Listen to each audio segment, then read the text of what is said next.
Hello, my name is Erica Shea, and you are tuned into Slay, where each week you and I turn our attention inward and reflect on ideas intended to help move you into a state of inspiration and empower you to take decisive, proactive action toward achieving your goals and reaching your highest potential.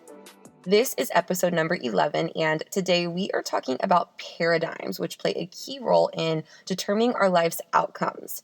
If you find yourself feeling unhappy or dissatisfied with the current results of your life, then it is highly probable that your current thought paradigms aren't serving you. And it is my goal through this episode to help you understand just how so that you can be more effective at producing the results you desire. So, with that said, let's get into it. Paradigms control just about everything in our lives. But what is a paradigm? Putting it simply, a paradigm is a way of thinking about others, ourselves, and our circumstances. It is a mindset or a belief system that affects the way that you think, the actions that you take, and the results that you get. We have limiting paradigms, which can hold us back from achieving our goals and reaching success, but we also can have empowering paradigms, which move us forward and towards our goals and achieving our desires.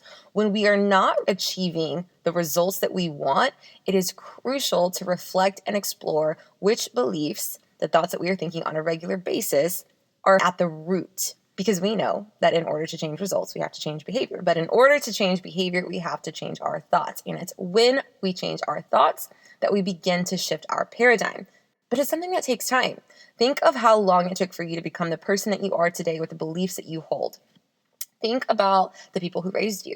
Maybe it was your parents, maybe it wasn't, but think about them and their beliefs. Think about how those people and their beliefs shaped you every single day, 24/7, from the time that, you were born until the time that you were put into, childcare, you were going to school, all of the influences that you have been exposed to. And think about it.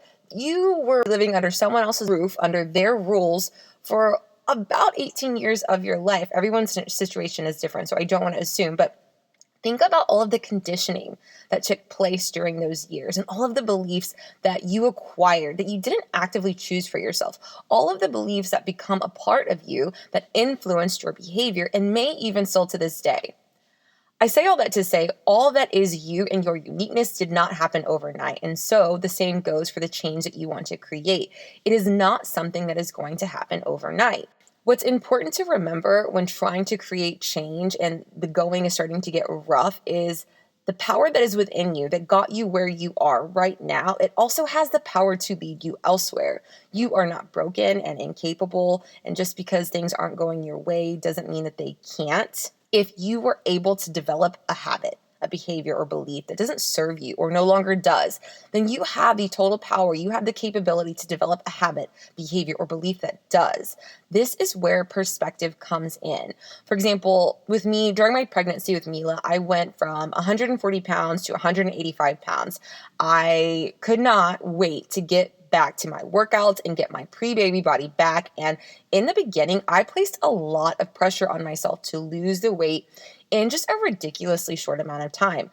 I had to remind myself when I would get frustrated with the time it was taking that it took me 40 weeks to grow her, and that if it took me almost a year to make her, that it was going to take me a decent amount of time to recover and see changes, and that I needed to chill the hell out with, 3, 4, 6 months. I needed to just give myself time and be patient.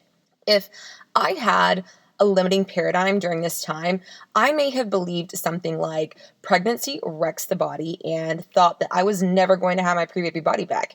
In turn, that belief could have kept me from prioritizing my nutrition, eating healthfully, moving my body.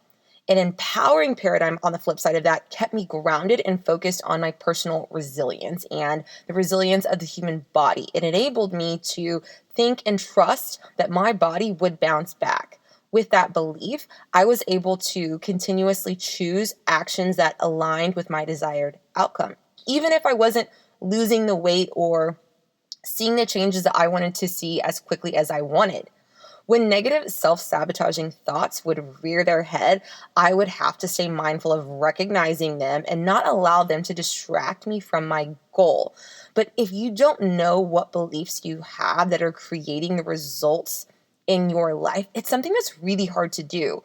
You can't be proactive when you're running on autopilot, operating out of habit or outdated software that's basically no longer compatible with this version of you that you are holding in your mind.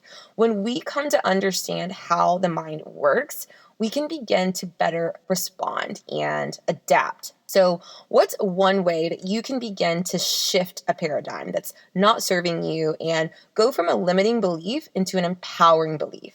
One way that has helped me is to start by thinking of one area that I wish to change in my life, whether it's weight, relationships, money. Choose one thing to give your full focus to.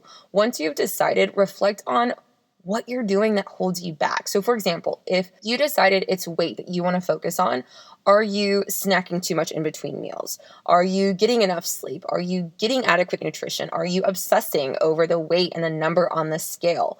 Write all of this down. Once you have done that, get super real about the excuses that you make for yourself, or better yet, just how you rationalize when you are confronted with those obstacles. List them. So, for example, something that you may tell yourself is, I had a hard workout yesterday, so I can eat extra today. Or I'm going to work out harder to make up for this. And by this, I mean like what I'm about to eat or just the nastiness I'm about to get into. If that is something that you tell yourself when faced with a decision to sway from your ideal, write it down. Whatever it is, write it down. There's no judgment, no shame. This is all you anyways, just for your eyes only. After you've done that, look at everything that you've put down and decide on a fitting mantra or affirmation that can support you in those moments. The moments when you're participating in a behavior that you listed and identified as holding you back. The moments when that voice in your head starts to vocalize any of the excuses that you listed that keep you from best self-center and moving in the direction of change that you are going towards, that you're trying to go towards. For me, something that I got from Austin but really like is the saying, it takes what it's going to take. Anytime I really don't want to do something that I know I need to do, I tell myself it takes what it's going to take. And I see myself in my head completing whatever task needs to be done, and then I execute. What I've learned from doing that is that the saying gathers power every single time I follow through on an action after or while using it. You cultivate this positive association that helps propel you forward positively, which is fueled by the intentionality and the successful action taken in the past after using it. The key to making this work for you, though, is self-awareness and self-commitment, making a conscious, deliberate choice repeatedly until your desired behaviors, become an automatic part of you. And when that happens, and it will absolutely happen with consistency, you then choose another area in your life that you want to go all in on and that you want to change. And you start the process all over again, committing to the reframe, taking it one thought and one day at a time. Shift your paradigm by deciding the kind of life that you want and saying no to everything that isn't that. If you enjoyed this episode, please share it in your IG story and tag me at Erica Shea. If you are not on social media, you are welcome to write me via email instead at slay@ericashea.com. I would love to know that you found the message valuable and maybe even what resonated with you specifically. I appreciate you tuning in. Thank you so much. Until next time, continue to show up for yourself in a major way.